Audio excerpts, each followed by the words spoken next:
ಎಲ್ಲರಿಗೂ ಸ್ವಾಗತ. 2024ನೇ ಸಾಲಿನಲ್ಲಿ KCET ಅರ್ಜಿಗಳನ್ನ ನಾವು ಈಗ ಬಿಡುಗಡೆ ಮಾಡ್ತೀವಿ ಜನವರಿ 10 ಅಥವಾ 15 ಒಳಗಡೆ. ಮೊದಲು ಏನಾಗ್ತಾ ಇತ್ತು, ಎಲ್ಲ ಹುಡುಗರು ಯಾರು CET ಪರೀಕ್ಷೆ ಬರೀತಾರೆ ಅವ್ರು ಮಾತ್ರ ಈ ಅರ್ಜಿಗಳನ್ನ ತುಂಬಿಸ್ತಿದ್ರು.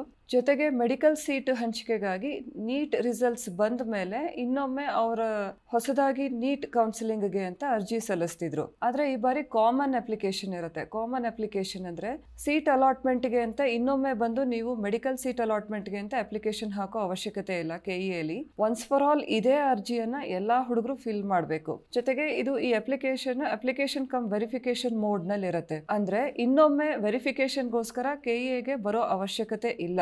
ಏನು ಡೀಟೇಲ್ಸ್ ಅರ್ಜಿಯಲ್ಲಿ ನೀವು ಭರ್ತಿ ಮಾಡ್ತೀರಾ ಅದ್ರ ಮೇಲೆನೆ ವೆರಿಫಿಕೇಶನ್ ಸ್ಲಿಪ್ ಜನರೇಟ್ ಆಗುತ್ತೆ. ಸೊ ಎಲ್ಲ ಗಮನಿಸಿ, ಇಂಜಿನಿಯರಿಂಗ್ ಮತ್ತು ಮೆಡಿಕಲ್ಗೆ ಕಾಮನ್ ಆಗಿರೋಂಥ ಅಪ್ಲಿಕೇಶನ್ ಇದು. ಹಾಗಿದ್ರೆ ಮೆಡಿಕಲ್ಗೆ ನಾವು ಬೇರೆ NTA ಏನು ಅರ್ಜಿ ಕರೀತಾರೆ ಅದನ್ನ ಭರ್ತಿ ಮಾಡಿ NTA ಕಂಡಕ್ಟ್ ಮಾಡುವಂತ ನೀಟ್ ಎಕ್ಸಾಮ್ ಬರಿಬಾರ್ದ ಅಂದ್ರೆ ಖಂಡಿತ ಬರಿಬೇಕು. NTA ಅವರು ರಿಲೀಸ್ ಮಾಡೋ ಅಪ್ಲಿಕೇಶನ್ ನ ನೀವು ಫಿಲ್ ಮಾಡಿ ನೀಟ್ ಎಕ್ಸಾಮ್ ನ ಕೂಡ ಬರಿಬೇಕು.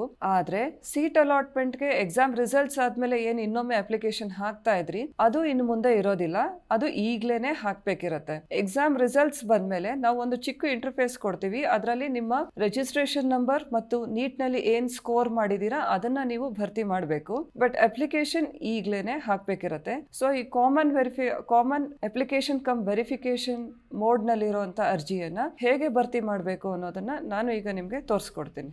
ಈಗ KCET ಮತ್ತು UG ನೀಟ್ಗೆ ಒಂದೇ ರೀತಿಯಾದ ಅಪ್ಲಿಕೇಶನ್ ಇರೋದ್ರಿಂದ ಇದು ಎಲ್ಲಿ ಲಭ್ಯ ಆಗತ್ತೆ ಅಂದ್ರೆ ಆಫ್ಟರ್ ಜನವರಿ 10th ನಮ್ಮ ವೆಬ್ಸೈಟ್ ಅಂದ್ರೆ kea.kar.nic.in ಈ ವೆಬ್ಸೈಟ್ಗೆ ಹೋದಾಗ ನಿಮ್ಗೆ ಈ ಲಿಂಕ್ ಇರುತ್ತೆ, KCET ಅಪ್ಲಿಕೇಶನ್ ಲಿಂಕ್ ಅಂತ. ನೀವು ಅದರ ಮೇಲೆ ಕ್ಲಿಕ್ ಮಾಡಿದ್ರೆ ನಿಮ್ಗೆ ಮೊದಲನೇದಾಗಿ ಕಾಣಿಸೋ ಅಂತ ಸ್ಕ್ರೀನು ಈ ಅರ್ಜಿಯನ್ನ ಭರ್ತಿ ಮಾಡೋದಕ್ಕೆ ಬೇಕಾದಂತ ದಾಖಲಾತಿಗಳ ಪಟ್ಟಿ ಅಂದ್ರೆ documents required for filling this application ಅಂತ. ಬಹಳ ಹೆಚ್ಚಿನ ರೆಕಾರ್ಡ್ಸ್ ಏನು ಬೇಕಾಗೋದಿಲ್ಲ. ನಿಮ್ದು 10th standard marks card, second PUC ಈಗಾಗಲೇ ಪಾಸ್ ಆಗಿದ್ರೆ ಅದ್ರದ್ದು ಮಾರ್ಕ್ಸ್ ಕಾರ್ಡ್, ನಿಮ್ಮ ಫೋಟೋ ಜೊತೆಗೆ ನಿಮ್ಮ ಸಿಗ್ನೇಚರ್, ಥಂಬ್ ಇಂಪ್ರೆಷನ್ ಇರೋಂಥ JPG ಫಾರ್ಮ್ಯಾಟ್ಸು, ಸ್ಟಡಿ ಸರ್ಟಿಫಿಕೇಟ್ಸು ಇವಿಷ್ಟು ಬೇಕಾಗತ್ತೆ.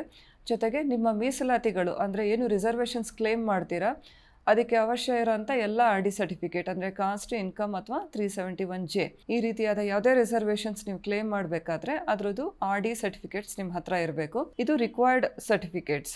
ಸೊ ಈಗ ನೀವು ಅದರ ಕೆಳಗಡೆ ರಿಕ್ವೈರ್ಡ್ ಡಾಕ್ಯುಮೆಂಟ್ಸ್ ಏನು ಪಟ್ಟಿ ಇರುತ್ತೆ ಅದ್ರ ಕೆಳಗಡೆ ನೀವು ಹೋದಾಗ ಅಲ್ಲಿ ಏನಿರುತ್ತೆ, proceed to login for registered users, proceed to registration for new user ಅಂತ ಇರುತ್ತೆ. ಸೊ ನೀವು ನ್ಯೂ ಯೂಸರ್ ಅಂದರೆ ಹೊಸ ಬಳಕೆದಾರರು ಆಗಿರೋ ಕಾರಣ ನೀವು ನ್ಯೂ ಯೂಸರ್ ಮೇಲೇ ಕ್ಲಿಕ್ ಮಾಡಿ. ಸೊ ರಿಜಿಸ್ಟ್ರೇಷನ್ ಫಾರ್ಮ್ ಓಪನ್ ಆಯಿತು. ಏನಂತ ಅಂದರೆ ಇದು UG CET, UG NEET, architecture, UG paramedical ಕೋರ್ಸಸ್ಗೆ ಒಂದೇ ಅರ್ಜಿ ಇದು.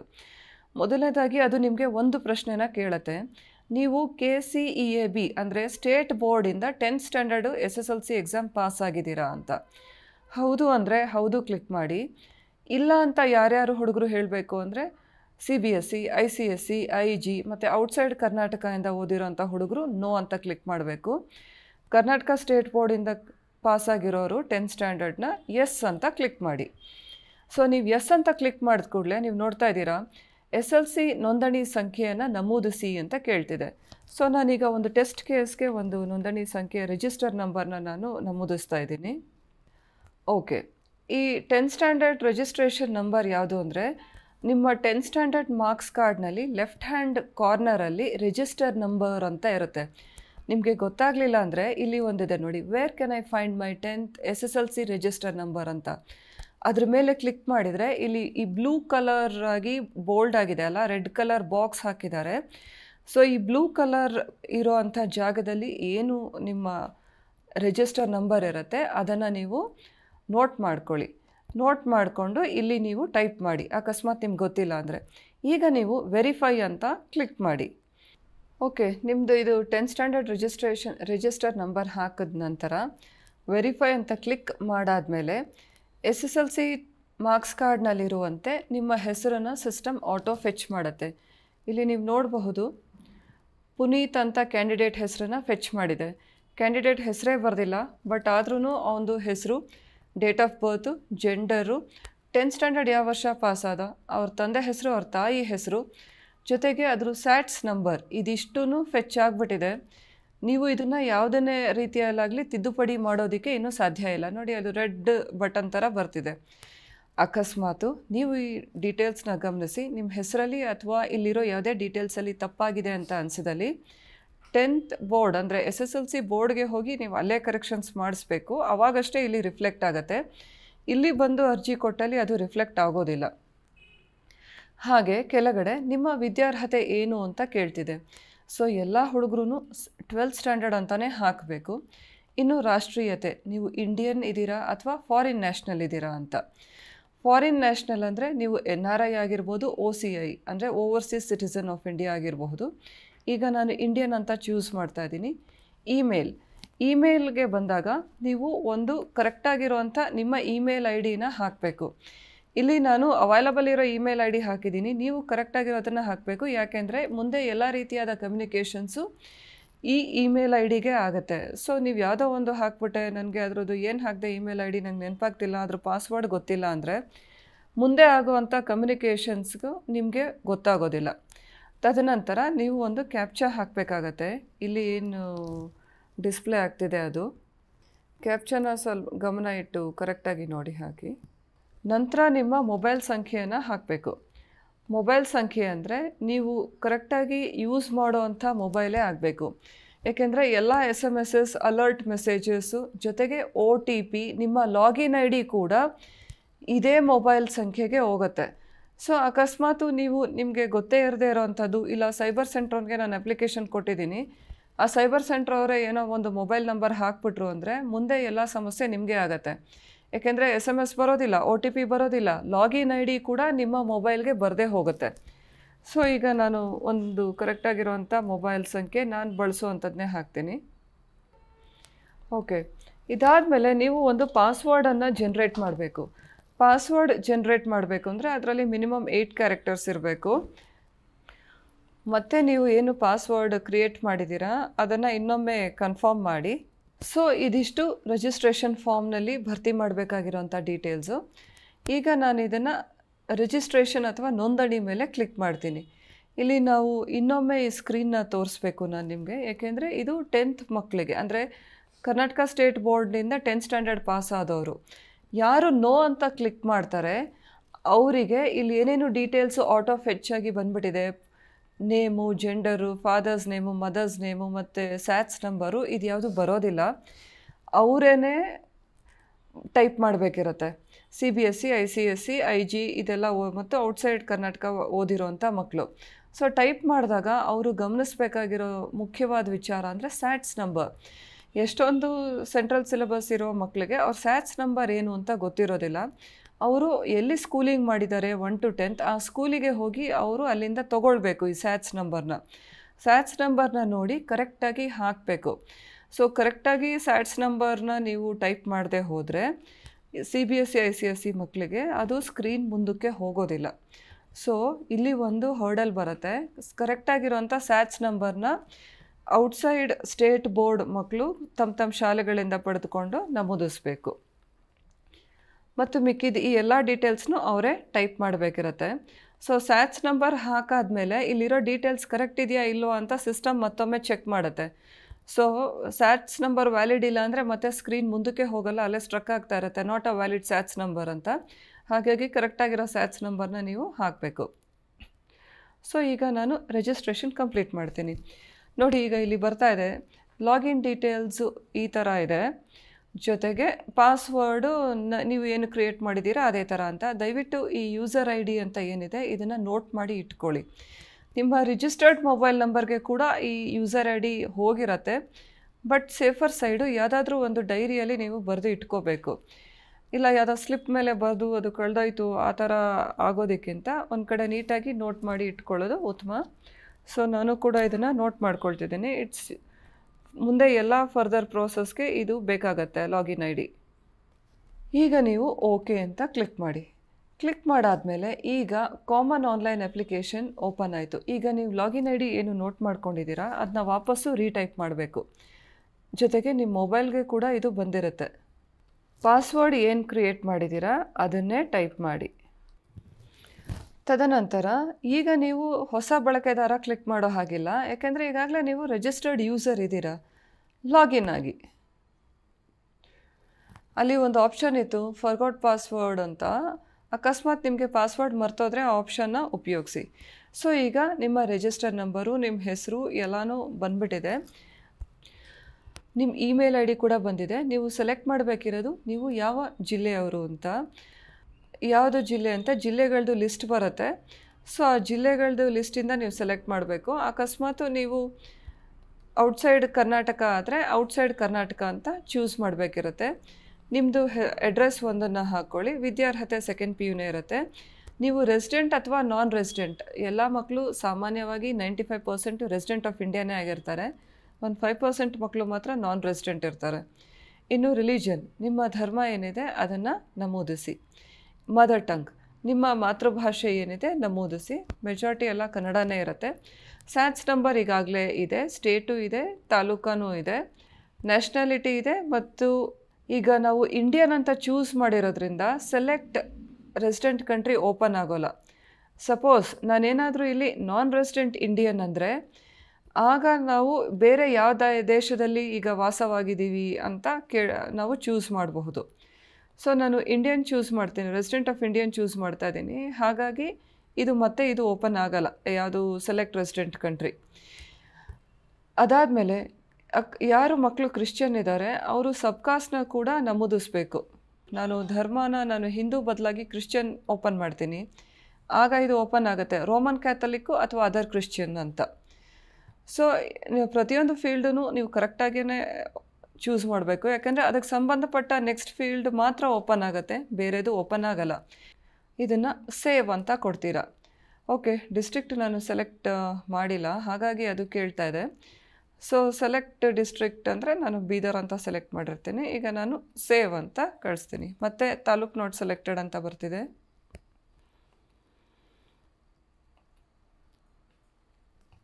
ಓಕೆ, ಸೊ ಇದು ನಮ್ಮದು ಜನರಲ್ ಡೀಟೇಲ್ಸ್. ಈ ಕಡೆ ನೀವು ನೋಡಿದರೆ ಲೆಫ್ಟ್ ಹ್ಯಾಂಡ್ ಕಾರ್ನರಲ್ಲಿ ಈ ಜನರಲ್ ಡೀಟೇಲ್ಸ್ ಅಂತ ಒಂದು ಬರುತ್ತೆ. ಈ ಅರ್ಜಿದು ನಾವು ಯಾವ್ಯಾವ ಸ್ಟೇಜಲ್ಲಿ ಇದ್ದೀವಿ ಅಂತ ಇಲ್ಲಿ ಗೊತ್ತಾಗ್ತಾ ಇರುತ್ತೆ. So general details saved successfully ಅಂತ ಆದಮೇಲೆ ಇದು ಓಪನ್ ಆಗುತ್ತೆ. ನಾವು ಆಯಿತು, ಇನ್ಫಾರ್ಮೇಷನ್ ಆಯಿತು. So will go to next page, ಮುಂದುವರಿಸು. ಸೇವ್ ಆದಮೇಲೆ ನೆಕ್ಸ್ಟ್ ಪೇಜ್. ಈಗ ಅರ್ಜಿಯಲ್ಲಿ ಎಷ್ಟು ಹಂತಗಳಿದೆ ಅಂತ ನೀವು ನೋಡಬಹುದು. ಮೊದಲನೇದಾಗಿ ಜನರಲ್ ಡೀಟೇಲ್ಸು ನೀವು ಫಿಲ್ ಮಾಡಿದ್ದು. ನಂತರ ಬರುವಂಥದ್ದು ಎಲಿಜಿಬಿಲಿಟಿ ಕ್ಲಾಸ್, ಅಂದರೆ ನೀವು ಅರ್ಹತಾ ಖಂಡಿಕೆ ಯಾವುದಕ್ಕೆ ಬರ್ತೀರಾ. Next reservation, study details.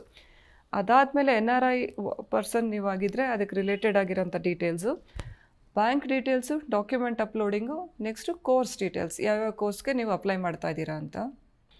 ಈಗ ಇಲ್ಲಿ ಕೆಲವೊಂದು ಕ್ವೆಶ್ಚನ್ಸ್ ಇರುತ್ತೆ, ನೀವು ಅದನ್ನ ಎಸ್ ಅಥವಾ ನೋ ಅಂತ ಆನ್ಸರ್ ಮಾಡಬೇಕು.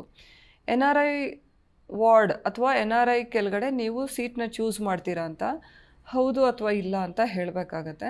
ಸೊ ನಮ್ಮ 95% ಮಕ್ಕಳು NRI ಅಲ್ಲ, ಅವರು ನಾನ್ ರೆಸಿಡೆಂಟ್ ಇಂಡಿಯನ್ಸ್ ಅಲ್ಲ, ಇಂಡಿಯನ್ಸೇ. ಸೊ ನಾನು ಇಲ್ಲ ಅಂತ ಹೇಳ್ತಾ ಇದ್ದೀನಿ, NRIನಲ್ಲಿ ಕ್ಲೇಮ್ ಮಾಡಲ್ಲ ಅಂತ. 1ನೇ ತರಗತಿಯಿಂದ 12ನೇ ತರಗತಿಯವರೆಗೆ ಎಷ್ಟು ವರ್ಷ ಓದಿದ್ದೀರಾ ಅಂತ. ನಾನು 7 ಇಯರ್ಸ್ ಅಂತ ಹೇಳ್ತೀನಿ, ಯಾಕೆಂದರೆ ನಮ್ಮಲ್ಲಿ ಮೆಜಾರಿಟಿ ಎಲ್ಲ ಮಕ್ಕಳು 7 ಇಯರ್ಸ್ ಓದೇ ಇರ್ತಾರೆ, 1 to 12. ಎರಡನೇದಾಗಿ ಅರ್ಹತಾ ಪರೀಕ್ಷೆ, ಸೆಕೆಂಡ್ PUC ಅಂದರೆ 12ದು, ಅದು ಎಲ್ಲಿ ಪಾಸ್ ಆಗ್ತಾ ಇದ್ದೀರಾ ಅಂತ. ಈಗ ಫಸ್ಟ್ PUCನೂ ಕೇಳಿದೆ, ಫಸ್ಟ್ PUC ಎಲ್ಲಿ ಪಾಸ್ ಆದ್ರಿ ಅಂತ, ಸೆಕೆಂಡ್ PUC ಅಥವಾ 12th ಸ್ಟ್ಯಾಂಡರ್ಡ್ ಎಲ್ಲಿ ಪಾಸ್ ಆದ್ರಿ ಅಂತ. ನಾನು ಎರಡನ್ನೂ ಕರ್ನಾಟಕ ಸ್ಟೇಟ್ ಬೋರ್ಡೇ ಕೊಡ್ತಾ ಇದ್ದೀನಿ. ಈ ಫಸ್ಟ್ PUC ಸೆಕೆಂಡ್ PUC ಎರಡೂ ಭಾಳ ಇಂಪಾರ್ಟೆಂಟ್ ಇರುತ್ತೆ, ಕರೆಕ್ಟಾಗಿರೋ ಡೀಟೇಲ್ಸೇ ನೀವು ಹಾಕಬೇಕು. ನೆಕ್ಸ್ಟು ಅದು PUCದು ರಿಜಿಸ್ಟರ್ ನಂಬರ್ ಅಂತ ಕೇಳುತ್ತೆ. ಅಂದರೆ ನೀವು ಕರ್ನಾಟಕ ಸ್ಟೇಟ್ ಬೋರ್ಡ್ ಸ್ಟೂಡೆಂಟ್ ನೀವಾಗಿದ್ದರೆ ಅಲ್ಲಿ ಒಂದು ರಿಜಿಸ್ಟರ್ ನಂಬರ್ ನಿಮಗೆ ಕೊಟ್ಟಿರ್ತಾರೆ ಅವರು, ಅದನ್ನು ನೀವು ಟೈಪ್ ಮಾಡಬೇಕು. ಈಗ ಅದು ನಿಮಗೆ ನಿಮ್ಮ ಕಾಲೇಜ್ನಲ್ಲಿ ಹೇಳ್ತಾರೆ. ನಿಮ್ಮ ಪ್ರಾಕ್ಟಿಕಲ್ಸ್ ಎಕ್ಸಾಮ್ ಬರೆಯುವಾಗ್ಲೂ ನಿಮಗೆ ಈ ರಿಜಿಸ್ಟರ್ ಗೊತ್ತಿರುತ್ತೆ, ಮತ್ತು ಮೊದಲನೇ ಫಸ್ಟ್ PUC ಎಕ್ಸಾಮ್ ಬರೆಯುವಾಗಲೂ ನಿಮಗೆ ಈ ನಂಬರ್ ಗೊತ್ತಿರುತ್ತೆ. ಆದ್ರೂ 10th ರಿಜಿಸ್ಟರ್ ನಂಬರ್ ಬೇರೆ ಇದೆ, PUC ರಿಜಿಸ್ಟರ್ ನಂಬರ್ ಬೇರೆ ಇದೆ. ಅದನ್ನು ನೋಡಿ ನೀವು ಕರೆಕ್ಟಾಗಿ ಫಿಲ್ ಮಾಡಿ. ಮತ್ತು ಯಾವ ವರ್ಷ ನೀವು ಸೆಕೆಂಡ್ PUC ಪಾಸ್ ಆದ್ರಿ, 23ಯಲ್ಲಿ ಪಾಸ್ ಆದ್ರಾ. ಓಕೆ, ನಾನು ಎಂಟ್ರ್ ಮಾಡಿದ್ದು it's not a valid number ಅಂತ ಹೇಳ್ತಾ ಇದೆ. ಸೊ ಕರೆಕ್ಟಾಗಿರೋ ನಂಬರೇ ಎಂಟ್ರ್ ಮಾಡಬೇಕು ನೀವು. ಯಾವ ವರ್ಷ ನೀವು second P U C pass ಆಗಿದ್ದೀರಾ? ನೋಡಿ, ರಿಜಿಸ್ಟರ್ ನಂಬರ್ ನೀವು ತಪ್ಪು ಹಾಕಿದ್ರೆ P U data not found as per your register number and year of completion ಅಂತ ಹೇಳ್ತಿದೆ. ಸೊ ಕರೆಕ್ಟಾಗಿರೋ ರಿಜಿಸ್ಟರ್ ನಂಬರ್ ನೀವು ಹಾಕೋದು ಭಾಳ ಮುಖ್ಯ ಇರುತ್ತೆ. ಸೊ ನೀವು ಕರೆಕ್ಟಾಗಿರೋ ನಂಬರ್ಸ್ನ ನೀವು ಹಾಕಬೇಕು. ಯಾಕೆಂದರೆ ಇದು ಅಪ್ಲಿಕೇಶನ್ ಕಮ್ ವೆರಿಫಿಕೇಷನ್ ಮೋಡ್ನಲ್ಲಿ ಇರೋವಂಥ ಅರ್ಜಿ. ನೀವೇನೇ ಡೀಟೇಲ್ಸ್ ಹಾಕ್ತಿದ್ರು ಅದು ಸರಿ ಅಥವಾ ತಪ್ಪು ಅಂತ ನಿಮಗೆ ಅಲ್ಲೇ ಹೇಳ್ತಿರುತ್ತೆ. ಏಕೆಂದರೆ ಈ ಅಪ್ಲಿಕೇಶನ್ ಆದಮೇಲೆ ಆ ವೆರಿಫಿಕೇಷನ್ ಸ್ಲಿಪ್ ಕೂಡ ಜನ್ರೇಟ್ ಆಗುತ್ತೆ ನಿಮ್ಮ ರಿಸಲ್ಟ್ಸ್ ಬಂದ ಕೂಡಲೇ. ಸೊ ಹಾಗಾಗಿ ಕರೆಕ್ಟಾಗಿರೋ ಡೀಟೇಲ್ಸ್ ನೀವು ಹಾಕಬೇಕು. ಆಮೇಲೆ ನೀವು ವ್ಯಾಸಂಗ ಮಾಡಿರುವ ಶಾಲೆಯ ವಿವರ, ಅಂದರೆ ಕರ್ನಾಟಕದ ಸರ್ಕಾರಿ ಶಾಲೆಯಲ್ಲಿ ಮಾಡಿದ್ದೀರಾ, ವ್ಯಾಸಂಗ ಮಾಡಿದ್ದೀರಾ, ಅಥವಾ ಗೌರ್ಮೆಂಟ್ ಆಫ್ ಇಂಡಿಯಾದು ಶಾಲೆಯಲ್ಲಿ ವ್ಯಾಸಂಗ ಮಾಡಿದ್ದೀರಾ. ಗೌರ್ಮೆಂಟ್ ಆಫ್ ಇಂಡಿಯಾ ಅಂದರೆ ಕೇಂದ್ರೀಯ ವಿದ್ಯಾಲಯ, ಈ ಥರದಂಥ ಶಾಲೆಗಳು, ಪ್ರೈವೇಟು ಅಥವಾ ಏಡೆಡ್ ಕಾಲೇಜು, ಎಲ್ಲಿ ವಿದ್ಯಾಭ್ಯಾಸ ಮಾಡಿದ್ದೀರಾ. ನಾನು ಸದ್ಯಕ್ಕೆ ಗೌರ್ಮೆಂಟ್ ಆಫ್ ಕರ್ನಾಟಕ ಅಂತ ನಾನು ಹಾಕಿದ್ದೀನಿ. ಜೊತೆಗೆ ನೀವು ಹಿಂದಿನ ವರ್ಷದಲ್ಲಿ CET ನೀಟ್ ನಾಟಾ ಪರೀಕ್ಷೆಗಳಿಗೆ ಹಾಜರಾಗಿದ್ದೀರಾ ಅಂತ. ಕೆಲವರು ಹೋದ ವರ್ಷವೂ ಬರೆದಿರ್ತಾರೆ, ಆದರೂ ಹೋದ ವರ್ಷವೂ ಬರೆದಿರ್ತಾರೆ. ನಾನು ಹೌದು ಅಂತ ಈಗ ಇಲ್ಲ ಅಂತ ಹಾಕ್ತಿದ್ದೀನಿ. ಸಪೋಸ್ ನಾನು ಹೌದು ಅದರಲ್ಲಿ ನಾನು ಲಾಸ್ಟ್ ಇಯರ್ ಏನು ನಂದು CET ಹಾಲ್ ಟಿಕೆಟ್ನಲ್ಲಿ ನಂಬರ್ ಇತ್ತು, CET ನಂಬರ್ ಇತ್ತು, ಅದನ್ನು ನಾನು ಇಲ್ಲಿ ಎಂಟ್ರಿ ಮಾಡಬೇಕು. ಈಗ ಇಲ್ಲ ಅಂದಿರೋದ್ರಿಂದ ಇದು ಓಪನ್ ಆಗ್ತಾಯಿಲ್ಲ. ಎಸ್ ಅಂದರೆ ಅಲ್ಲಿ ನಾನು ಈ ನಂಬರ್ನ ನಾನು ಎಂಟ್ರಿ ಮಾಡಬೇಕಿರುತ್ತೆ. ನೋಡಿ, ಈಗ ಇಲ್ಲ ಅಂತ ಹಾಕ್ತಾ ಇದ್ದೀನಿ. So it want allow you to enter any number. Next ಇದು ನೀವು ಎಸ್ ಅಂತ ಹಾಕಿದರೆ ಬರಿಬೇಕಿರುತ್ತೆ ಹಾಜರಾದ ವರ್ಷ. ಜೊತೆಗೆ ನೀವು CET ನೀಟ್ ನಾಟಾ ಅಡಿಯಲ್ಲಿ ಸೀಟ್ ಪಡೆದು ಕಾಲೇಜ್ಗೆ ವರದಿ ಮಾಡ್ಕೊಂಡಿದ್ದೀರಾ, ಇದು ಕೂಡ ಇದಕ್ಕೆ ರಿಲೇಟೆಡು. ಲಾಸ್ಟ್ ಇಯರ್ CETಯಲ್ಲಿ ಎಕ್ಸಾಮ್ ನೀವು ಬರೆದಿದ್ರೆ ಏನು ನಿಮ್ಮ CET ನಂಬರ್ ಆಗಿತ್ತು, ಯಾವಾಗ ನೀವು ಅಪಿಯರ್ ಆಗಿದ್ರಿ, ಕಾಲೇಜ್ಗೆ ರಿಪೋರ್ಟ್ ಆಗಿದ್ರಾ ಅಂತ ನೀವು ಹೌದು ಇಲ್ಲ ಹೇಳಬೇಕಾಗತ್ತೆ. ಇದು ಹೌದು ಅಂತ ಬರೆದ್ರೆ ಮಾತ್ರ ಇವೆಲ್ಲ ಸ್ಕ್ರೀನ್ಸ್ ಓಪನ್ ಆಗುತ್ತೆ, ಇಲ್ಲ ಅಂದರೆ ಇಲ್ಲ. ಸೊ ನೆಕ್ಸ್ಟು ಇದೆಲ್ಲದ್ರ ಮೇಲೆ ನಿಮ್ಮ ಅರ್ಹತಾ ಖಂಡಿಕೆ ಅದರಷ್ಟು ಕದೇ ಜನ್ರೇಟ್ ಆಗಿದೆ. It's class A. ನೀವು ಕ್ಲಾಸ್ ಎ ಕ್ಯಾಂಡಿಡೇಟ್ ಅಂತ. ಸೊ ಇದು ಅಪ್ಲಿಕೇಶನ್ ಕಮ್ ವೆರಿಫಿಕೇಷನ್ ಮೋಡಲ್ಲಿ ಇರೋದ್ರಿಂದ ನಾನು ತಪ್ಪಾಗಿ ಏನಾದರೂ ಹಾಕಿದ್ರೆ ಅದು ನನಗಲ್ಲೇ ಹೇಳ್ತಿದೆ, it's not a valid number, ನಿಮ್ಮ ಡೇಟಾ ಕಾಣ್ತಾ ಇಲ್ಲ ಅಂತ. ಈಗ ನಾನು ಇದನ್ನು ಉಳಿಸು, ಸೇವ್ ಅಂತ ಕೊಡ್ತಾ ಇದ್ದೀನಿ. ಈಗ eligibility class details saved successfully ಅಂತ ಬಂತು. ಈಗ ಸಪೋಸ್ ನಾನು 7 ವರ್ಷ ಬದಲಾಗಿ ಕಡಿಮೆ ನಂಬರ್ಸ್ ಹಾಕಿ ನಮ್ಮ ತಂದೆ ತಾಯಿ ಇಲ್ಲಿ ಓದಿದ್ರು ಆ ಥರ ಎಲ್ಲ ಹಾಕಿದ್ರೆ ಆಗ ಎಲಿಜಿಬಿಲಿಟಿ ಕ್ಲಾಸು B, C ಆ ಥರ, ಅಥವಾ ನಮ್ಮ ತಂದೆ ತಾಯಿ ಡಿಫೆನ್ಸ್ನವರು ಅಂದರೆ, ಅಥವಾ ನಾನು ಹೊರನಾಡು ಗಡಿನಾಡು ಕನ್ನಡಿಗ ಅಂತ ಆ ಥರ ಕ್ವೆಶ್ಚನ್ಸ್ಗೆ ಎಸ್ ಅಂತ ನಾನು ಇಲ್ಲಿ ಕೊಟ್ಟಿದ್ರೆ ಆಗ ನನ್ನ ಕ್ಲಾಸು ಬೇರೆ ಬೇರೆ ಥರ ಆಗ್ತಾ ಇರುತ್ತೆ. ಸೊ ನೀವು ಏನು ಆಗಿದ್ದೀರಾ, ಏನು ಕ್ಲೈಮ್ ಮಾಡೋಕ್ಕೆ ಬಯಸ್ತಾ ಇದ್ದೀರಾ, ಅದ್ರ ಪ್ರಕಾರನೇ ನೀವು ಈ ಕ್ವೆಶ್ಚನೇರ್ನ ಫಿಲ್ ಮಾಡಬೇಕು. ಈಗ eligibility class details saved successfully ಅಂತ ಬರ್ತಾ ಇದೆ. ನಾನು ಆಯಿತು, ವಿಲ್ ಕ್ಲೋಸ್ ಇಟ್. ಈಗ ಮುಂದುವರಿಸು, ನೆಕ್ಸ್ಟ್ ಪೇಜ್ಗೆ ಹೋಗೋಣ ಅಂತ. ಸೊ ಎಲಿಜಿಬಿಲಿಟಿ ಕ್ಲಾಸ್ ಡೀಟೇಲ್ಸ್ನ ನಾವು ಪೂರ್ಣ ಮಾಡಿದ್ದೀವಿ. ನೆಕ್ಸ್ಟ್ ಸ್ಕ್ರೀನ್ ರಿಸರ್ವೇಷನ್ಗೆ ಹೋಗ್ತಿದೆ. ಸೊ ರಿಸರ್ವೇಷನ್ಸ್ ಅಂದರೆ ನೀವು ಕ್ಯಾಸ್ಟು, ಇನ್ಕಮು ಅಥವಾ 371J ಏನು ಕ್ಲೈಮ್ ಮಾಡ್ತಿದ್ದೀರಾ ಅದಷ್ಟೇ ಅಲ್ಲದೆ ಬೇರೆ ಆದಂಥ ರಿಸರ್ವೇಷನ್ಸು ಇರುತ್ತೆ. ರಿಲಿಜಿಯಸ್ ಲಿಂಗ್ವಿಸ್ಟಿಕ್ ಮೈನಾರಿಟಿ ಅಂದರೆ ನೀವು ಧಾರ್ಮಿಕ ಅಥವಾ ಭಾಷಾ ಅಲ್ಪಸಂಖ್ಯಾತರ ಅಂತ. ಜೊತೆಗೆ ಇಲ್ಲಿ ಒಂದೊಂದಾಗಿ ನೀವು ಹೋಗ್ಬೋದು. GM ಹೊರತುಪಡಿಸಿ ಬೇರೆ ಅದನ್ನು ಕ್ಲೈಮ್ ಮಾಡ್ತಿದ್ದೀರಾ ಅಂದರೆ ನಾನು ಇಲ್ಲ ಅಂತ ಹಾಕಿದ್ದೀನಿ. ಈಗ ಹೌದು ಅಂತ ಹಾಕಿದಲ್ಲಿ ಅದು ನನಗೆ ಹೇಳುತ್ತೆ ನಿಮ್ಮ RD ಸರ್ಟಿಫಿಕೇಟನ್ನು ನೀವು ಎಂಟ್ರ್ ಮಾಡಿ ಅಂತ. ಹೇಗೆ ಎಂಟ್ರ್ ಮಾಡಬೇಕು ಅಂತಲೂ ಕೊಟ್ಟಿದ್ದಾರೆ ನೋಡಿ, ಎಕ್ಸಾಂಪಲ್ ಅಂತ ಕೊಟ್ಬಿಟ್ಟು RD 1 2 3 ಆ ಥರ ಈ ಥರ ಕೊಟ್ಟಿದ್ದಾರೆ. ಸೊ ಈ ನಮೂನೆಯಲ್ಲೇ ನೀವು ಭರ್ತಿ ಮಾಡಬೇಕು ನಂಬರ್. ಅಂದರೆ ಇಲ್ಲೇನು RD 1 2 3 4 5 6 7 8 ಆ ಥರ RD ಅಂತ ಸ್ಟಾರ್ಟಿಂಗ್ ಇದ್ದು ಆಮೇಲೆ ನಂಬರ್ಸ್ ಇದೆ ಅದೇ ಥರ. ಅದಾದಮೇಲೆ ನೀವು ಚೆಕ್ ಅಂತ ಕೊಡಬೇಕಾಗತ್ತೆ. ಸೊ ಒಂದು RD ಸರ್ಟಿಫಿಕೇಟ್ ನಂಬರು ನಾನು ಎಂಟ್ರಿ ಮಾಡ್ತೀನಿ. ಈಗ RD 0038 191 44 0029. ಈಗ ನಾನು ಅದನ್ನು ಚೆಕ್ ಅಂತ ಹೇಳಬೇಕಾಗತ್ತೆ. Category certificate validated and rejected ಅಂತ ಬರ್ತಿದೆ. ಈಗ ಕ್ಯಾಟಗರಿ ಸರ್ಟಿಫಿಕೇಟ್ ವ್ಯಾಲಿಡೇಟೆಡ್ ಅಂದರೆ ಆ ರೀತಿಯಾದ ಸರ್ಟಿಫಿಕೇಟು ಇದೆ, ಆದರೆ ನೀವು ಹೇಳಿರೋ ಹೆಸರಿಗೆ ಅದು ಮ್ಯಾಚ್ ಆಗ್ತಾ ಇಲ್ಲ ಅಂತ, ಅದಕ್ಕೆ ರಿಜೆಕ್ಟ್ ಆಗಿದೆ ಅದು. ಸೊ ರಿಜೆಕ್ಟ್ ಆಯಿತು ಅಂದರೆ ಅರ್ಥ ನೀವು ಆ ರಿಸರ್ವೇಷನ್ನ ಕ್ಲೇಮ್ ಮಾಡೋದಕ್ಕೆ ಬರಲ್ಲ ಅಂತ. ಸೊ ಹಾಗಾಗಿ ಈಗ ನಾನು GM ಅಂತ ಮಾಡ್ತೀನಿ. ಈಗ ಚೆಕ್ ಮಾಡಿ ಏನಾಯಿತು, ಆರ್ ಡಿ ಸರ್ಟಿಫಿಕೇಟ್ ನಾನು ಏನು ಹಾಕ್ತೆ ಅದರಲ್ಲಿ ಹೆಸರು ಮಂಜುನಾಥ್ ನರಸಿಂಹಯ್ಯ ಗೌರಮ್ಮ ಅಂತ ಬರ್ತಾ ಇದೆ. ಆದರೆ ನೀವು ನೋಡ್ದಂಗೆ ನಮ್ಮಲ್ಲಿ ಕ್ಯಾಂಡಿಡೇಟು ಪುನೀತ್ ಅಂತ ಇದ್ದರು. ಸೊ ಹಾಗಾಗಿ ಅದು ರಿಜೆಕ್ಟ್ ಆಗೋಯ್ತು ಅಂತ. ಸೊ ಹಾಗಾಗಿ ನೀವು ಕರೆಕ್ಟಾಗಿರೋ ಆರ್ ಡಿ ಸರ್ಟಿಫಿಕೇಟ್ ನಂಬರ್ ಹಾಕಬೇಕು. ಕರೆಕ್ಟಾಗಿರೋ ಆರ್ ಡಿ ಸರ್ಟಿಫಿಕೇಟ್ ಅಂದರೆ ನಿಮ್ಮ ಹೆಸರು 10th ಸ್ಟ್ಯಾಂಡರ್ಡ್ ಮಾರ್ಕ್ಸ್ ಕಾರ್ಡಲ್ಲಿ ಏನು ನಿಮ್ಮ ಹೆಸರಿದೆ, ನಿಮ್ಮ ತಂದೆ ಹೆಸರಿದೆ, ನಿಮ್ಮ ತಾಯಿ ಹೆಸರು ಇದೆ, ಅದೇ ರೀತಿಯಾಗಿ ಅದೇ ಥರ ಸ್ಪೆಲ್ಲಿಂಗು ಅದೇ ಥರನೇ ಬರಬೇಕು ನಿಮ್ಮ ಆರ್ ಡಿ ಸರ್ಟಿಫಿಕೇಟಲ್ಲಿ. ಸಪೋಸ್ ನಿಮ್ಮ 10th ಸ್ಟ್ಯಾಂಡರ್ಡ್ ಮಾರ್ಕ್ಸ್ ಕಾರ್ಡಲ್ಲಿ ನಿಮ್ಮ ಹೆಸರು ಮಂಜುನಾಥ್ ತಳವಾರ್ ಎಸ್ ಅಂತ ಇದ್ದರೆ, ನೀವು ಆರ್ ಡಿ ಸರ್ಟಿಫಿಕೇಟಲ್ಲೂ ಕೂಡ ಮಂಜುನಾಥ್ ತಳವಾರ್ ಎಸ್ ಅಂತಲೇ ಮಾಡಬೇಕಿರುತ್ತೆ. ಅಲ್ಲಿ ಏನಾದರೂ ನೀವು ಮಂಜುನಾಥ್ ಟಿ ಎಸ್ ಅಂತ ಮಾಡಿಬಿಟ್ರೆ ಆಗ ಅದು ಮ್ಯಾಚ್ ಆಗೋದಿಲ್ಲ, ಎರಡೂ ಹೆಸರುಗಳು ಬೇರೆ ಬೇರೆ ಅಂತ. ಸೊ ಆರ್ ಡಿ ಸರ್ಟಿಫಿಕೇಟು ಒಂದು ಹೆಸರು ಕರೆಕ್ಟಾಗಿ ಮ್ಯಾಚ್ ಆಗಬೇಕು. ಅದು 10th ಸ್ಟ್ಯಾಂಡರ್ಡ್ ಮಾರ್ಕ್ಸ್ ಕಾರ್ಡ್ನಲ್ಲಿ ಯಾವ ಥರ ಹೆಸರಿದೆ ಅದೇ ಥರನೇ ಇರಬೇಕು. ಇನ್ನೊಂದು ಅದರದ್ದು ವ್ಯಾಲಿಡಿಟಿ ಪೀರಿಯಡು ಎಕ್ಸ್ಪೈರ್ ಆಗಿರಬಾರ್ದು. ಈಗ ಪ್ರತಿಯೊಂದು ಆರ್ ಡಿ ಸರ್ಟಿಫಿಕೇಟ್ಗೂ ಅದರದ್ದು ವ್ಯಾಲಿಡಿಟಿ ಪೀರಿಯಡ್ ಇರುತ್ತೆ, 3 years 5 years ಅಂತ.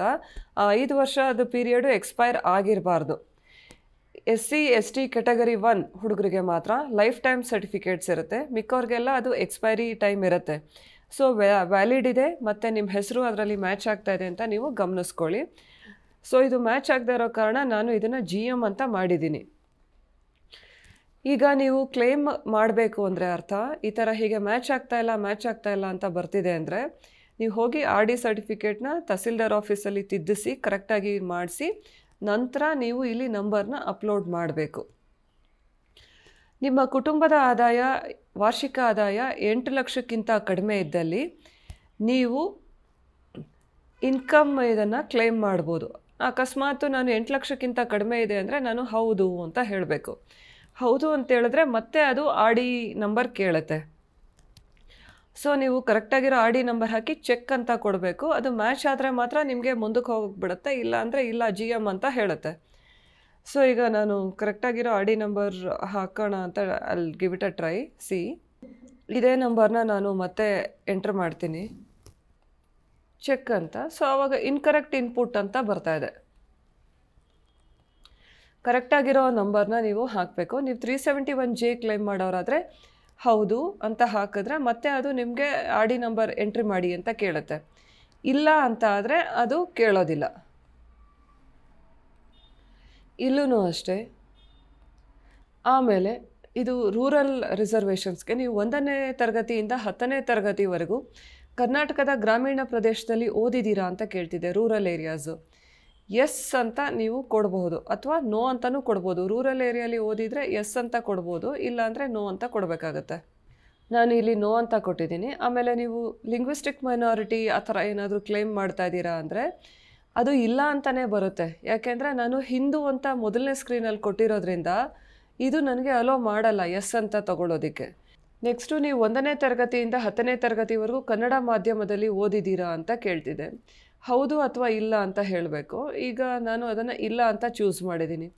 ಲಿಂಗ್ವಿಸ್ಟಿಕ್ ಮೈನಾರಿಟಿ ಅಂದರೆ ನಾನು ಈಗಾಗಲೇ ಕನ್ನಡ ನನ್ನ ಮಾತೃಭಾಷೆ ಅಂತ ಹೇಳಿರೋದ್ರಿಂದ ಅದರಷ್ಟು ಕದೆ ಇಲ್ಲ ಅಂತಲೇ ಚೂಸ್ ಮಾಡಿದೆ. ಜಮ್ಮು ಕಾಶ್ಮೀರದ ಮೈಗ್ರೆಂಟ್ಸ್ ಮಕ್ಕಳು ನೀವಾಗಿದ್ದರೆ ಎಸ್ ಅಥವಾ ನೋ ಅಂತ ಕೊಡಬೇಕಾಗತ್ತೆ. ನಾನು ಇಲ್ಲ ಅಂತ ಕೊಡ್ತಾ ಇದ್ದೀನಿ. ಅದಲ್ಲದೆ ಬೇರೆ ಬೇರೆ ಆದಂಥ ರಿಸರ್ವೇಷನ್ಸ್ ಇರುತ್ತೆ. NCC, sports, defence, X defence, PH ಅಂತ. ಇದರಲ್ಲಿ ಯಾವುದಾದ್ರೂ ನೀವು ಇದ್ದೀರಾ ಅಂದರೆ ನಾನು ನೋಡೋಣ ಹೌದು ಅಂತ ಕೊಡ್ತಾ ಇದ್ದೀನಿ. ಹೌದು ಅಂತ ಕೊಟ್ಟಾಗ ಅದು ಕೇಳುತ್ತೆ, ಇಲ್ಲ ನೀವು NCC ಕ್ಲೇಮ್ ಮಾಡ್ತೀರಾ, sports, scouts and guides, defence, PH, Anglo Indian ಏನು ಕ್ಲೇಮ್ ಮಾಡ್ತೀರಾ ಅಂತ. ನಾನು PH ಅಂತಂದು ಚೂಸ್ ಮಾಡ್ತಾ ಇದ್ದೀನಿ. PHಲ್ಲೇ ಸಬ್ ಲೆವೆಲ್ ಇರುತ್ತೆ, ಅಂದರೆ ಲೋ ವಿಷನ್ನು, ಬ್ಲೈಂಡ್ನೆಸ್ಸು ಆ ಥರ.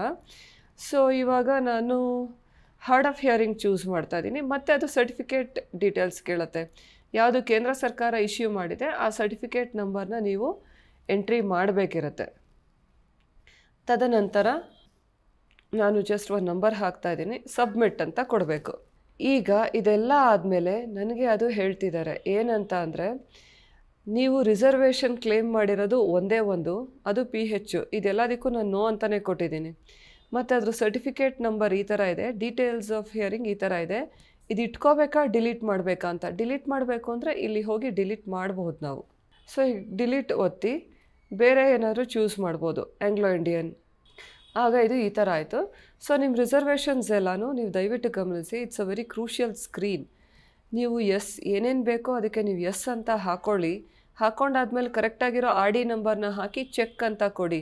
ಚೆಕ್ ಅಂತ ಕೊಟ್ಟಾಗ ಅದು ವೆರಿಫೈ ಆದರೆ ಇಲ್ಲೆಲ್ಲ ಏನು ಈ ಥರ ಹಿಂಗೆ ಟೇಬಲ್ ಇರುತ್ತಲ್ಲ ಅದರಲ್ಲೇ ತೋರಿಸುತ್ತೆ ನೀವು ಇಂತಿಂಥ ರಿಸರ್ವೇಷನ್ಸ್ ಕ್ಲೈಮ್ ಮಾಡಿದ್ದೀರಾ ಅಂತ. ಸೊ ಈಗ ನಾನು ಈ ಸ್ಕ್ರೀನ್ಗೆ ಉಳಿಸು ಅಂತ ಹೇಳ್ತಾ ಇದ್ದೀನಿ. So reservation and claims saved successfully. I am closing this, going to the next thing, ಮುಂದುವರಿಸು. ಈಗ ಸ್ಟಡಿ ಡೀಟೇಲ್ಸ್ ನೋಡಿ, ರಿಸರ್ವೇಷನ್ ಪಾರ್ಟ್ ಆಗೋಯ್ತು. Finally we have come to study details. Study ಡೀಟೇಲ್ಸಲ್ಲಿ ನೀವು ಯಾವ್ಯಾವುದು ತರಗತಿ ಯಾವ್ಯಾವ ವರ್ಷ ಎಲ್ಲೆಲ್ಲಿ ಪಾಸ್ ಆಗಿದ್ದೀರಾ ಅಂತ. ಸೊ ಮೊದಲನೇ ಫಸ್ಟ್ ಸ್ಟ್ಯಾಂಡರ್ಡು ನಾನು 2011ರಲ್ಲಿ ಕರ್ನಾಟಕ ಸ್ಟೇಟ್ ಬೋರ್ಡಿಂದ ಬೆಂಗಳೂರು ನಾರ್ತಿಂದ ಪಾಸ್ ಆಗಿದ್ದೀನಿ ಅಂತ ಹೇಳ್ತಿದ್ದೆ. ಜೊತೆಗೆ ಸ್ಕೂಲು ನಾನು ಈ ಥರ ಅಂತ ಹೇಳಿಬಿಟ್ಟೆ. ಸೊ ಇದು ಫಸ್ಟ್ ಸ್ಟ್ಯಾಂಡರ್ಡ್ದು ಆಯ್ತಲ್ವಾ. ನೀವು ನೋಡಿದ್ರೆ ನನ್ನ ಸ್ಯಾಟ್ಸ್ ನಂಬರಿಂದ ಈಗಾಗಲೇ ಒಂದಷ್ಟು ಡೀಟೇಲ್ಸ್ ಫೆಚ್ ಆಗಿಬಿಟ್ಟಿದೆ. 6th ಸ್ಟ್ಯಾಂಡರ್ಡ್ 7th ಸ್ಟ್ಯಾಂಡರ್ಡ್ ನಾನೇನು ಸ್ಯಾಟ್ಸ್ ನಂಬರ್ ಹಾಕಿದ್ದೆ ಅಲ್ಲಿಂದ 6th 12th ಡೀಟೇಲ್ಸ್ ಫೆಚ್ ಆಗಿದೆ. ಯಾವುದ್ಯಾವುದು ಫೆಚ್ ಆಗಿಲ್ಲ, ಫಸ್ಟ್ ಸ್ಟ್ಯಾಂಡರ್ಡಿಂದ 5ನೇ ತರಗತಿವರೆಗೂ, 1ನೇ ತರಗತಿಯಿಂದ 5ನೇ ತರಗತಿವರೆಗೂ ಡೀಟೇಲ್ಸ್ ಫೆಚ್ ಆಗಿಲ್ಲ. ಸೊ ಅಂಥದ್ದನ್ನು ಮಾತ್ರ ನಾನು ಆ್ಯಡ್ ಸ್ಟಡಿ ಡೀಟೇಲ್ಸ್ ಅಂತ ಹಾಕ್ತಾ ಹೋಗಬೇಕಾಗತ್ತೆ. ನೋಡಿ ಈಗ ಫಸ್ಟ್ ಸ್ಟ್ಯಾಂಡರ್ಡ್ದು ಬಂತು. ಬೇಡ ಅಂದರೆ ಡಿಲೀಟ್ ಕೂಡ ಮಾಡಬಹುದು. ಈಗಾಗಲೇ 6th ಇದೆ. ಸಪೋಸ್ ನಾನು ಇಲ್ಲಿ 6th ಕ್ಲೈಮ್ ಮಾಡೋಕ್ಕೆ ಸಾಧ್ಯ ಇಲ್ಲ.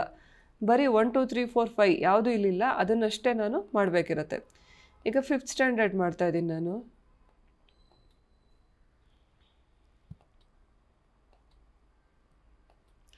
ಸೊ ಬೆಂಗಳೂರು ನಾರ್ತ್ ಅಂತಲೇ ಹಾಕ್ತಾಯಿದ್ದೀನಿ. ಸ್ಕೂಲ್ನ ಕೂಡ ಸೆಲೆಕ್ಟ್ ಮಾಡೋಕ್ಕೆ ಹೇಳ್ತಾ ಇದ್ದಾರೆ. ಬಟ್ ನಾವು ಅಂದ್ಕೊಳ್ಳೋಣ ನಾವು ಓದಿರೋ ಶಾಲೆಗಳದ್ದು ಪಟ್ಟಿ ಇದರೊಳಗೆ ಇಲ್ಲ ಅಂತ. ಆಗ ಏನು ಮಾಡಬೇಕು ಅಂತ. ನಾವು ಓದಿರೋದು ಶಾಲೆಗಳ ಪಟ್ಟಿ ಇಲ್ಲಿಲ್ಲ ಅಂತಂದರೆ ನೀವು KAಗೆ ಒಂದು ಮೇಲ್ ಕಳಿಸ್ಬೇಕು. Suppose if it's not there, ಆಗ ನಾವು ನಿಮಗೆ ಒಂದು ಅದರ್ಸ್ ಅಂತ ಎಂಟ್ರ್ ಮಾಡೋದಕ್ಕೆ ಅವಕಾಶ ಕೊಡ್ತೀವಿ. ಸೊ ಆ್ಯಂಡ್ ಸ್ಟಡಿ ಡೀಟೇಲ್ಸ್ ಅಂತ ಹೇಳಿ ಅದು ಆಗೋಯ್ತು. ಈಗ ನೆಕ್ಸ್ಟ್ ನೋಡಿ, total number of study years is 9 ಅಂತ ಬರ್ತಿದೆ. ಈಗ ನಿಮ್ಮ ಅರ್ಜಿಯಲ್ಲಿ ಜನರಲ್ ಡೀಟೇಲ್ಸ್ ಫಿಲ್ ಮಾಡಿದ್ದೀರಾ, eligibility class, reservation, study details ಎಲ್ಲ ಆಗಿದೆ. NRI ನಾವು ಕ್ಲೈಮ್ ಮಾಡಿಲ್ಲ, ಇಂಡಿಯನ್ ಅಂತ ಹಾಕಿದ್ದೀವಿ. ಆಯಿತು. ಸೊ ಆ ಸ್ಟೇಜ್ಗೆ ಅದು ಹೋಗೋದಿಲ್ಲ. ಈಗ ಬ್ಯಾಂಕ್ ಡೀಟೇಲ್ಸ್ ಇಲ್ಲಿ ಹಾಗೇ ಇರುತ್ತೆ, ನೀವು ಜಸ್ಟ್ ಮುಂದುವರೆಸು ಅಂತ ಕೊಡಬೇಕಾಗತ್ತೆ. Next bank details. ಈ ಬ್ಯಾಂಕ್ ಡೀಟೇಲ್ಸ್ ಭಾಳ ಮುಖ್ಯ. ಏಕೆಂದರೆ ನಿಮಗೆ ಫೀಸ್ ರೀಫಂಡ್ ಬರಬೇಕಾದ್ರೆ ಕರೆಕ್ಟಾಗಿರುವಂಥ account number, bank name, branch, IFSC code ಇದೆಲ್ಲ ಫಿಲ್ ಮಾಡಬೇಕಿರತ್ತೆ. ತಪ್ಪಾದರೆ ನಿಮಗೆ ರೀಫಂಡ್ ಬರೋದು ಲೇಟ್ ಆಗುತ್ತೆ ಅಥವಾ ಬರೋದಿಲ್ಲ. ಆಗ ನೀವು ಮತ್ತೆ ನನಗೆ ಹಣ ಬಂದಿಲ್ಲ ಅಂತ ಇಲ್ಲಿ ಬರ್ತಾ ಇರಬೇಕಾಗತ್ತೆ, KAಗೆ ಮೇಲ್ ಕಳಿಸೋದು ಆ ಥರ. ನಾನು ಸುಮ್ಮನೆ ಹಾಕ್ತಾಯಿದ್ದೀನಿ. ನೀವು ಕರೆಕ್ಟಾಗಿರೋವಂಥ ನಿಮ್ಮ ಹೆಸರು, ಬ್ಯಾಂಕ್ ಹೆಸರು, ಬ್ರ್ಯಾಂಚ್ ಎಲ್ಲಿದೆ, IFSC ಕೋಡ್. IFSC ಕೋಡಲ್ಲಿ ಮಧ್ಯ ಕಾಮ ಹಾಕೋದು, ಹೈಫನ್ ಹಾಕೋದು ಆ ಥರ ಏನೂ ಮಾಡಬಾರ್ದು. ಬರೀ ನಂಬರ್ ಅಷ್ಟೇ, ಸ್ಪೇಸು ಬಿಡಬಾರ್ದು. ಇನ್ನು ಅಕೌಂಟ್ ನಂಬರನ್ನು ಕೂಡ ನೀವು ಎಂಟ್ರಿ ಮಾಡಬೇಕಿರುತ್ತೆ. ಮತ್ತು ನೀವು ಅದು ಕರೆಕ್ಟಾಗಿ ಕನ್ಫರ್ಮ್ ಮಾಡಲಿ ಅಂತ ಎಂಟರ್ ಅಕೌಂಟ್ ನಂಬರ್ ಅಂತ ಹೇಳ್ತಾ ಇದೆ. ಈಗ ನೆಕ್ಸ್ಟ್ ನಾನು ಸೇವ್ ಮಾಡಿ ಅಂತ ಹೇಳ್ತಿದ್ದೀನಿ. ಆಯಿತಾ. So bank details saved. ನಾವು I should go to next screen. ಈಗ ಇದಿಷ್ಟೂ ನಾವು ಫಿಲ್ ಮಾಡಿದ್ದೀವಿ. ಡಾಕ್ಯುಮೆಂಟ್ ಅಪ್ಲೋಡಿಂಗ್ ಶುರುವಾಗಿದೆ. Final screen almost. ಅಂದರೆ 10th ಸ್ಟ್ಯಾಂಡರ್ಡ್ ಮಾರ್ಕ್ಸ್ ಕಾರ್ಡು. ನಾನು ಆಂಗ್ಲೋ ಇಂಡಿಯನ್ ಚೂಸ್ ಮಾಡಿರೋದ್ರಿಂದ ಆಂಗ್ಲೋ ಇಂಡಿಯನ್ ಇದು ಕೂಡ ಬರ್ತಾ ಇದೆ. ರಿಸರ್ವೇಷನ್ಸಲ್ಲಿ ಏನೇನು ಕ್ಲೈಮ್ ಮಾಡಿರ್ತೀವೋ ಅವೆಲ್ಲನೂ ಅಪ್ಲೋಡಿಂಗಿಗೆ ಕೇಳುತ್ತೆ, along with passport size photo, thumb photo and signature. So ಈಗ ಇದನ್ನೆಲ್ಲ ನಾನು ಅಪ್ಲೋಡ್ ಮಾಡಿ ಆಗಿದೆ ಅಂತ ಅಂದ್ಕೊಳ್ಳೋಣ. ಅಪ್ಲೋಡ್ ಮಾಡಾದಮೇಲೆ we should see download reference document. ಏನೇನು ಅಪ್ಲೋಡ್ ಮಾಡಿದ್ದೀರಾ ಅಂತ ನೀವು ಒಂದು ಎಂಟ್ರ್ ಮಾಡಿ ಇಟ್ಕೋಬೇಕಾಗತ್ತೆ. ಇದಾದ ನಂತರ ಸೊ ಈಗ ಡಾಕ್ಯುಮೆಂಟ್ ಪಟ್ಟಿಲಿರೋ ಎಲ್ಲ ಫೈಲ್ಸ್ನೂ ನೀವು ಅಪ್ಲೋಡ್ ಮಾಡಿ ಅಂತ ಕೇಳ್ತಿದೆ. ಅದಾದಮೇಲೆ ನಾವು ಕೋರ್ಸ್ ಡೀಟೇಲ್ಸ್ಗೆ ಹೋಗಬೇಕು. ಬಟ್ ಕೋರ್ಸ್ ಡೀಟೇಲ್ಸ್ಗೆ ಹೋಗೋಕ್ಕೆ ಸಾಧ್ಯ ಇಲ್ಲ ಅನ್ಲೆಸ್ ಇದನ್ನು ಕಂಪ್ಲೀಟ್ ಆಗದೆ ನೆಕ್ಸ್ಟ್ ಸ್ಕ್ರೀನ್ಗೆ ಅದು ಹೋಗಲ್ಲ. You have to be here only. Okay, ಈಗ ಅಪ್ಲೋಡಿಂಗ್ ಡಾಕ್ಯುಮೆಂಟ್ಸ್ ಅಂತ ಏನದು ಕೇಳ್ತಾ ಇತ್ತು. ಐ ಹ್ಯಾವ್ ಅಪ್ಲೋಡೆಡ್ ಇಟ್ ನಾವು. ಈಗ ಇದಿಷ್ಟು ಏನೇನು ನಾನು ರಿಸರ್ವೇಷನ್ಸ್ ಹೇಳಿದ್ದೆ, 10th ಸ್ಟ್ಯಾಂಡರ್ಡು, ಆಂಗ್ಲೋ ಇಂಡಿಯನ್ನು, ಜೊತೆಗೆ ಪಾಸ್ಪೋರ್ಟ್ ಸೈಜ್ ಫೋಟೋ, ಥಂಬು, ಸಿಗ್ನೇಚರು, ಎಲ್ಲ ಡಾಕ್ಯುಮೆಂಟ್ಸ್ನೂ ಅಪ್ಲೋಡ್ ಮಾಡಿದ್ದೀವಿ. ಸಪೋಸ್ ಅಪ್ಲೋಡ್ ಮಾಡಿರೋಂಥ ಡಾಕ್ಯುಮೆಂಟ್ ತಪ್ಪಾಗಿದೆ ಅಂದರೆ ನಾವು ಅದನ್ನ ಡಿಲೀಟ್ ಕೂಡ ಮಾಡಬಹುದು, ಮತ್ತು ಫ್ರೆಶ್ ಆಗಿ ಅಪ್ಲೋಡ್ ಮಾಡಬಹುದು. ಜೊತೆಗೆ ಇಲ್ಲಿ ಡೌನ್ಲೋಡ್ ರೆಫರೆನ್ಸ್ ಡಾಕ್ಯುಮೆಂಟ್ಸ್ ಅಂತಿರುತ್ತೆ. ಏನೇನು ಅಪ್ಲೋಡ್ ಮಾಡಿದ್ದೀವಿ ಅದನ್ನೆಲ್ಲ ಒಮ್ಮೆ ಇಲ್ಲಿ ಡೌನ್ಲೋಡ್ ಮಾಡಿ ಕೂಡ ನೋಡಬಹುದು. ಸೊ ಈಗ ಅಪ್ಲೋಡಿಂಗ್ ಆಯಿತು, ನಾನು ನೆಕ್ಸ್ಟ್ ಅಂತ ಹೇಳ್ತಾ ಇದ್ದೀನಿ. ಅಲ್ಲಿಗೆ ಡಾಕ್ಯುಮೆಂಟ್ ಅಪ್ಲೋಡ್ ಅಂದರೆ ನಾವು ಇಷ್ಟು ಏನು ಪಾರ್ಟ್ಸ್ ಇದೆ ಅರ್ಜಿಯ ವಿವರಗಳು ಅದನ್ನು ಕಂಪ್ಲೀಟ್ ಮಾಡಿದ್ದೀವಿ. General details, eligibility class, reservation, study details, NRI ward details, bank details and document uploading. ಈಗ ಭಾಳ ಪ್ರಮುಖವಾದದ್ದು ಕೋರ್ಸ್ ಡೀಟೇಲ್ಸ್. ಕೋರ್ಸ್ ಡೀಟೇಲ್ಸ್ ಅಂದರೆ UG CET, UG medical, UG paramedical ಅಂದರೆ BPO, BPT, AHS, UG architecture, NATA. ಇದು ಯಾವುದ್ಯಾವುದರಲ್ಲಿ ನೀವು admission ಬಯಸ್ತೀರಾ ಅಂತ. ನನ್ನ suggestion ಏನಿದೆ, CET, ನರ್ಸಿಂಗ್, ಮೆಡಿಕಲ್, ನಾಟಾ ಇದಿಷ್ಟೂ ಮ್ಯಾಂಡೇಟ್ರಿಯಾಗಿ ಎಲ್ಲರೂ ಚೂಸ್ ಮಾಡೋದು ಒಳ್ಳೆಯದು. ಈಗ ಬರೀ CETನ ಮಾತ್ರ ನೀವು ಈಗ ಚೂಸ್ ಮಾಡಿದ್ರೆ ನೀವು ಅಂದ್ಕೊಳ್ತಾ ಇರ್ಬೋದು, ನಾನು ನಾಟಾ ಏನೋ ನಾನು ನಾಟಾ ಸಪ್ರೇಟ್ ಬರಿತಿದ್ದೀನಿ, ನೀಟ್ ಸಪ್ರೇಟ್ ಬರಿತಿದ್ದೀನಿ, ಸೊ ಇಲ್ಲಿ ಏನು ಚೂಸ್ ಮಾಡೋ ಅವಶ್ಯಕತೆ ಇಲ್ಲ ಅಂತ. ಈಗಾಗಲೇ ಹೇಳಿರೋ ಥರ ಇದು ಬರೀ CET, ಎಂಜಿನಿಯರಿಂಗ್, ನರ್ಸಿಂಗ್, ವೆಟರ್ನರಿ ಇದಕ್ಕೆ ಮಾತ್ರ ಎಕ್ಸಾಮ್ ಬರೆಯೋದಕ್ಕೆ ಇರೋವಂಥ ಅಪ್ಲಿಕೇಶನ್ ಅಷ್ಟೇ ಅಲ್ಲ, ಡಾಕ್ಯುಮೆಂಟ್ ವೆರಿಫಿಕೇಷನ್ನು ಮತ್ತು ಸೀಟ್ ಅಲಾಟ್ಮೆಂಟ್ ಕೂಡ ಈ ಅಪ್ಲಿಕೇಶನ್ ಮೂಲಕನೇ ಆಗತ್ತೆ. ಸೊ ಹಾಗಾಗಿ ಯಾರ್ಯಾರು ಮೆಡಿಕಲ್ ಸೀಟ್ ಅಲಾಟ್ಮೆಂಟಲ್ಲಿ ಭಾಗವಹಿಸಬೇಕು ಅಂತಿದ್ದಾರೆ ಅವರು ಕೂಡ ಸೆಲೆಕ್ಟ್ ಮಾಡಬೇಕು. ಇದು ಎಕ್ಸಾಮ್ ಬರೆಯೋದಕ್ಕೆ ಅಲ್ಲ, ಸೀಟ್ ಅಲಾಟ್ಮೆಂಟಿಗೆ. ಇದು CET ಎಂಜಿನಿಯರಿಂಗು ಎಕ್ಸಾಮ್ ಬರೆಯೋದಕ್ಕೆ ಮತ್ತು ಸೀಟ್ ಅಲಾಟ್ಮೆಂಟ್ ಎರಡಕ್ಕೂ. Engineering, nursing, veterinary, okay Ayush ಇಲ್ಲಿದೆ, it should have come here, agriculture, pharmacy. ಜೊತೆಗೆ ನಾಟಾ ಹುಡುಗರು ಕೂಡ ಇಲ್ಲಿ ಸೆಲೆಕ್ಟ್ ಮಾಡಬೇಕಂದ್ರೆ ನಾಟಾ ಟೆಸ್ಟ್ ಬರಿಬೇಕು ಅವರು, ಬಟ್ ಸೀಟ್ ಅಲಾಟ್ಮೆಂಟ್ಗೋಸ್ಕರ ಇಲ್ಲಿ ಸೆಲೆಕ್ಟ್ ಮಾಡಬೇಕು. ಯಾರ್ಯಾರು ಪ್ಯಾರಾಮೆಡಿಕಲ್ ಕೋರ್ಸಸಲ್ಲಿ ಇಂಟ್ರೆಸ್ಟೆಡ್ ಇದ್ದಾರೆ ಅವರು ಕೂಡ UG ಪ್ಯಾರಾಮೆಡಿಕಲ್ ಇಷ್ಟನ್ನು ಸೆಲೆಕ್ಟ್ ಮಾಡಬಹುದು. ನನ್ನ ಅಡ್ವೈಸು, ಎಷ್ಟೊಂದೂ ಸೆಲೆಕ್ಟ್ ಮಾಡಿದ್ರೂ ಒಂದು ಸಿಂಗಲ್ ಫೀಸೇ ಇರೋದ್ರಿಂದ ನೀವು ಎಲ್ಲನೂ ಚೂಸ್ ಮಾಡೋದು ಮುಂದೆ ನಿಮ್ಮ ಸೇಫ್ಟಿ ಸೇಕ್ಗೆ ಒಳ್ಳೆಯದು. ಅಂದರೆ ಮುಂದೆ ನೀವು ನಾಟಾ ಬರಿಬೋದು, ನೀಟ್ ಬರಿಬೋದು, ಅಕಸ್ಮಾತ್ ಪ್ಯಾರಾಮೆಡಿಕಲ್ ಕೋರ್ಸಸಲ್ಲಿ ಭಾಗವಹಿಸಬೇಕು ಅಂತ ಡಿಸೈಡ್ ಮಾಡಬಹುದು. ಸೊ ಹಾಗಾಗಿ ಎಲ್ಲನೂ ಈಗಲೇ ಚೂಸ್ ಮಾಡ್ಕೊಳ್ಳಿ, ಆಗ ಸೀಟ್ ಅಲಾಟ್ಮೆಂಟ್ ಸಮಯದಲ್ಲಿ ನಿಮಗೆ ಸಮಸ್ಯೆ ಇರೋದಿಲ್ಲ. Please choose all. ಅದಾದಮೇಲೆ ಈಗ ನಾವು ಅಪ್ಲೈ ಅಂತ ಹೇಳಬೇಕು. ಇದಿಷ್ಟು ಚೂಸ್ ಮಾಡಾದಮೇಲೆ ಅಪ್ಲೈ ಅಂತ ಅದು ಹೇಳ್ತಿದೆ, ನೀವಿಷ್ಟು ಕೋರ್ಸಸ್ ಸೆಲೆಕ್ಟ್ ಮಾಡಿದ್ದೀರಾ ಅಂತ. ಬಟ್ ಅಪ್ಲಿಕೇಶನ್ ಫೀಸ್ ಮಾತ್ರ ಯಾವಾಗಲೂ ಸಿಂಗಲ್ ಆಗೇ ಬರುತ್ತೆ. ಇಲ್ಲಿ ನಾವು ಟೆಸ್ಟ್ ಚೆಕ್ಗೆ ಅಂತ ₹1 ಅಂತ ಹಾಕಿದ್ದೀವಿ. ಇಲ್ಲಾಂದರೆ ಸಾಮಾನ್ಯ CET ಅಪ್ಲಿಕೇಶನ್ ಫೀಸ್ ಎಷ್ಟಿರುತ್ತೆ, ನೀವು ಇಷ್ಟು ಸೆಲೆಕ್ಟ್ ಮಾಡಿದ್ರೂ ಅದು ಅಪ್ಲಿಕೇಶನ್ ಫೀಸ್ ಒಂದೇ ಇರುತ್ತೆ. ಈಗ ನಾನು CET ಅಂತ ಸೆಲೆಕ್ಟ್ ಮಾಡಿರೋದ್ರಿಂದ ಎಕ್ಸಾಮ್ ಸೆಂಟ್ರನ್ನ ನಾನು ಚೂಸ್ ಮಾಡಬೇಕಿರುತ್ತೆ. ಅದಕ್ಕೂ ಮೊದಲು ಯಾರ್ಯಾರು CET ಸೆಲೆಕ್ಟ್ ಮಾಡ್ತಾರೆ ಅವರಲ್ಲಿ ಯಾರಾದರೂ ಅಗ್ರಿಕಲ್ಚರಿಸ್ಟ್ ಕೋಟಾದವರಾಗಿದ್ದರೆ ಎಸ್ ಅಂತ ಹೇಳಬೇಕು, ಮತ್ತು ಪ್ರಾಕ್ಟಿಕಲ್ ಎಕ್ಸಾಮ್ನ ಎಲ್ಲಿ ಬರಿತೀವಿ ಅಂತ ಚೂಸ್ ಮಾಡಬೇಕು. ಎಷ್ಟೊಂದು ಹುಡುಗರು ಏನು ಹೇಳ್ತಾರೆ, CET ಎಲ್ಲ ಮುಗಿದ್ಮೇಲೆ ಸೀಟ್ ಅಲಾಟ್ಮೆಂಟ್ ಟೈಮಲ್ಲಿ ನಾವು ಅಗ್ರಿಕಲ್ಚರಿಸ್ಟ್ ಕೋಟಾ ಅಂದರೆ ನಾವು ಅದರೊಳಗೆ ಬರ್ತಿದ್ವಿ ರೈತ ಕುಟುಂಬಕ್ಕೆ, ಬಟ್ ನಾನು ಅಪ್ಲಿಕೇಶನಲ್ಲಿ ಹಾಕಿಲ್ಲ ಅಂತ. ಸೊ ಅಪ್ಲಿಕೇಶನಲ್ಲಿ ಹಾಕದೇ ಇರೋ ಕ್ಲೇಮ್ಸ್ನ ಪರಿಗಣಿಸೋದಕ್ಕೆ ಬರೋದಿಲ್ಲ. ಹಾಗಾಗಿ ನೀವು ಅಗ್ರಿಕಲ್ಚರಿಸ್ಟ್ ಕೋಟಾಗೆ ಸೇರಿದರೆ ದಯವಿಟ್ಟು ಈಗಲೇ ಎಸ್ ಅಂತ ಹಾಕಿ. ಇನ್ನು CET ಎಕ್ಸಾಮ್ ಬರೆಯೋದಕ್ಕೆ ನೀವು ಯಾವ ಜಿಲ್ಲೆ ಅಥವಾ ತಾಲೂಕಿನಿಂದ ಬರೆಯೋಕ್ಕೆ ಇಷ್ಟಪಡ್ತಿದ್ದೀರಿ ಅಂತ.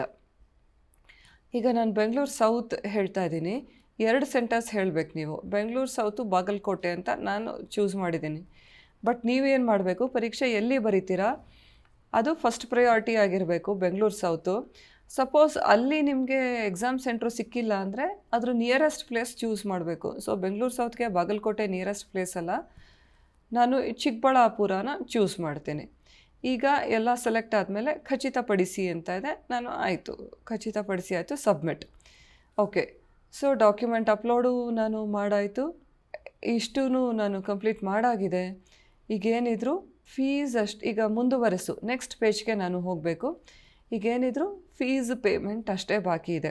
ನೋಡಿ, ನೀವು ಈ ಫೀಸ್ ಪೇಮೆಂಟ್ಗೆ ಬಂದಾದಮೇಲೆ ಹಳೇದನ್ನು ಯಾವುದನ್ನು ಎಡಿಟ್ ಮಾಡೋದಕ್ಕೆ ಬರಲ್ಲ. ಈ ಕೋರ್ಸ್ ಡೀಟೇಲ್ಸ್ವರೆಗೂ ನೀವು ವಾಪಸ್ ಹೋಗಿ ಎಡಿಟ್ ಮಾಡಬಹುದು. ಬಟ್ ಒಂದು ಸತಿ ಪೇಮೆಂಟ್ ಸ್ಕ್ರೀನ್ಗೆ ಬಂದಮೇಲೆ ಮತ್ತು ಹಳೇದನ್ನ ಹೋಗಿ ಎಡಿಟ್ ಮಾಡೋಕ್ಕೆ ಬರೋಲ್ಲ.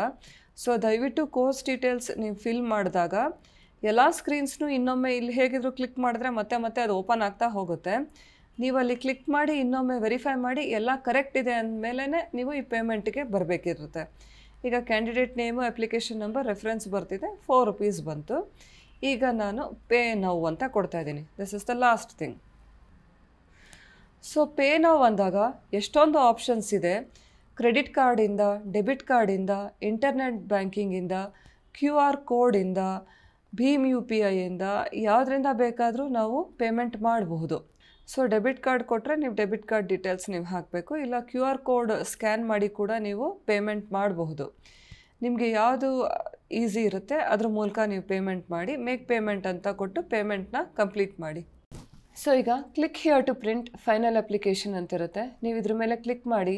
ಇಲ್ಲಿ ಫೈನಲ್ ಅಂತ ಬರದೆ ಡ್ರಾಫ್ಟ್ ಅಂತ ಬಂದರೆ ಯಾವುದೋ ಒಂದು ಸ್ಟೇಜು ಇನ್ಕಂಪ್ಲೀಟ್ ಆಗೋಯಿತು, ಇಲ್ಲ ಪೇಮೆಂಟ್ ಆಗಲಿಲ್ಲ ಅಂತ. ನಾನೀಗ ಕ್ಲಿಕ್ ಮಾಡಿದಾಗ ಇಲ್ಲಿ ಒಂದಷ್ಟು ಡಾಕ್ಯುಮೆಂಟ್ಸ್ ಲಿಸ್ಟ್ ಓಪನ್ ಆಯಿತು ಈ ಡೌನ್ಲೋಡ್ಸಲ್ಲಿ. ಸೊ ಇಲ್ಲಿ ನೀವು ಓಪನ್ ಮಾಡಿಕೊಂಡು ಅದನ್ನ ಪ್ರಿಂಟ್ ಮಾಡಿ ಇಟ್ಕೊಳ್ಬೇಕು. ಇಲ್ಲಿಗೆ ನಿಮ್ಮ ಅಪ್ಲಿಕೇಶನ್ ಕಂಪ್ಲೀಟ್ ಆಯಿತು. ಸೊ ಇದು ನಿಮ್ಮದು ಅಪ್ಲಿಕೇಶನ್ ಕಮ್ ವೆರಿಫಿಕೇಷನ್ ಮೋಡಲ್ಲಿ ಇರುವಂಥದ್ದು. ಇನ್ನೊಮ್ಮೆ ವೆರಿಫಿಕೇಷನ್ಗೆ KEAಗೆ ಬರೋ ಅವಶ್ಯಕತೆ ಇಲ್ಲ. ಎಲ್ಲ ಡೀಟೇಲ್ಸು ಕರೆಕ್ಟ್ ಆದರೆ ಇದ್ರ ಮೂಲಕನೇ ವೆರಿಫಿಕೇಷನ್ ಆಗಿಬಿಡುತ್ತೆ. ಈ ರೀತಿಯಾಗಿ ನೀವು ಅರ್ಜಿ ತುಂಬಿಸೋದು ಬಹಳ ಉತ್ತಮ. ನೀವು ಬೇಕಿದ್ರೆ ನಿಮ್ಮ ಲೆಕ್ಚರರ್ಸ್ ಮಾರ್ಗದರ್ಶನವನ್ನು ನೀವು ತೊಗೊಳ್ಬಹುದು. ನಿಮ್ಮ ಕಾಲೇಜ್ನಲ್ಲಿರೋ ಲೆಕ್ಚರರ್ಸ್ಗೆ ಕೂಡ ಈ ಅರ್ಜಿಯನ್ನು ತುಂಬಿಸೋದಕ್ಕೆ ಒಂದು ಟ್ರೈನಿಂಗ್ ಆಗಿರುತ್ತೆ. ಸೊ ಹಾಗಾಗಿ ಎಲ್ಲರಿಗೂ ಬೆಸ್ಟ್ ಆಫ್ ಲಕ್.